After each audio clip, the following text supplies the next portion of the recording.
Bonjour à tous, donc aujourd'hui nous allons voir comment réaliser un slow motion à partir de FCP10.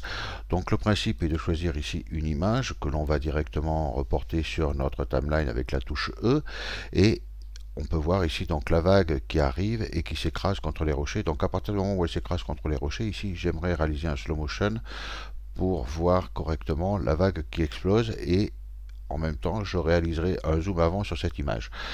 Donc ici j'ai une source donc qui provient d'une GoPro HD2 donc qui est au format MP4. Donc l'idéal pour travailler et pour obtenir un travail soigné, il faut transformer d'abord cette image en ProRes 422 ici. Donc je fais transcoder le média et ici je réalise un média optimisé. Donc moi j'ai réalisé un média proxy pour pouvoir monter sur mon Mac plus facilement, mais sinon on pourrait créer aussi un média optimisé en 422 pour bien voir que pour garder le signal le plus propre possible, car le MP4 c'est un H264, donc il y a des problèmes de compression, enfin c'est des problèmes, c'est plus facile pour enregistrer et gagner du temps, mais le principe du H264 c'est une bonne image toutes les 12 images pour refabriquer les 10 images pardon, qui traînent entre les deux.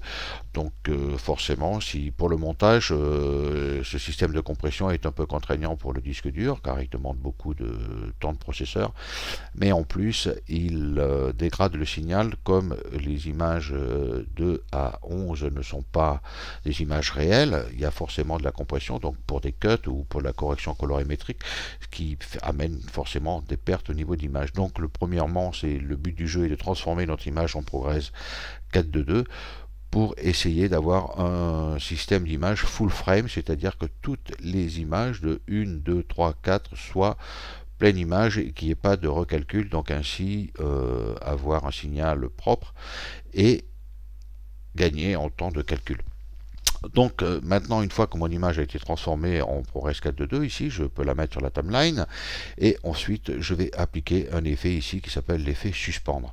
Donc cet effet ici amène trois parties. Donc si on veut réaliser juste un arrêt sur image, à ce moment-là il suffit de cliquer sur cette partie ici, de déléter les parties et du coup on a un freeze frame sur l'image que l'on désire.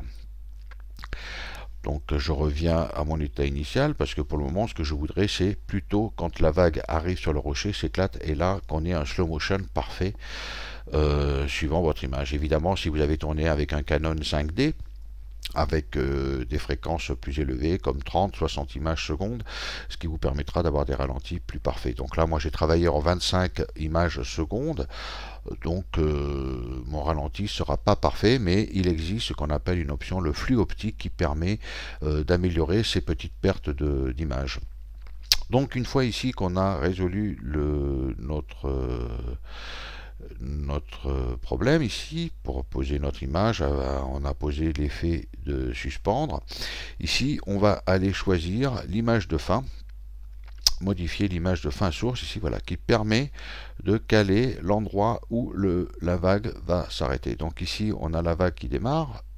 Je cale mon plan de fin ici. Une fois que j'ai calé mon plan de fin ici, je peux aller remodifier mon plan ici pour récupérer. Donc maintenant ici, on voit que l'image arrive et freeze et part. Donc le freeze, on n'en veut pas. Donc on va le réduire à son minimum ici pour pouvoir l'enlever. Donc maintenant ici, j'ai le freeze d'une image qui ne se voit pas et maintenant je me retrouve avec deux parties à 100%. Donc ici maintenant si je joue ici je peux accélérer l'image, donc là je vais faire une accélération de 200%. Donc on peut voir ici que les vagues elles arrivent vite et paf elles arrivent ici après à 100%. Donc ici maintenant je peux ici soit jouer ici et faire du lent et me mettre à 25% par exemple. Donc ici on voit qu'on est passé à 25%, donc j'appuie sur Shift Z pour revoir. Ici on est passé à 100%. Donc là on a un accéléré rapide et on passe sur un ralenti qui freeze. Une fois que mon explosion d'image ici a terminé, voilà. Ici maintenant, j'aimerais couper ici l'image, donc avec l'outil B ici, je peux couper, ou je coupe ici mon image et du coup ici je peux l'effacer en appuyant sur A, j'efface. Donc ça c'est une méthode, ou sinon je peux aussi appuyer sur I et déléter, ce qui permet de voir ici notre image qui ralentit. Donc Shift Z pour bien tout voir. Ici un petit accéléré, on arrive et l'image explose tout doucement. Et là on voit qu'il y a quand même un ralenti, ça flique. Donc dans ces cas-là ici je vais appliquer directement ce qu'on appelle ici, je sélectionne ma source, à chaque fois je me trompe, et ici j'appuie, et là maintenant ici dans les qualités vidéo on retrouve avec normal, c'est notre cas, soit une fusion d'images, donc là il travaille, il va multiplier les images pour essayer d'améliorer, ou le flux optique qui permet de travailler de mieux travailler. Donc là maintenant j'ai appliqué un flux optique, donc mon rendu se fait sur l'image, et on aura donc un travail qui s'effectuera et qui permettra d'améliorer, et le résultat est quand même assez probant.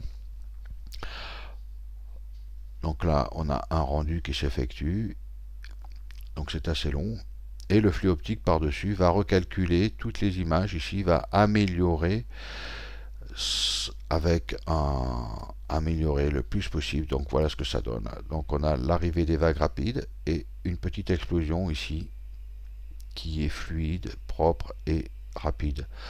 Voilà, c'est tout pour aujourd'hui. J'espère que vous aurez appris quelque chose. À bientôt, au revoir.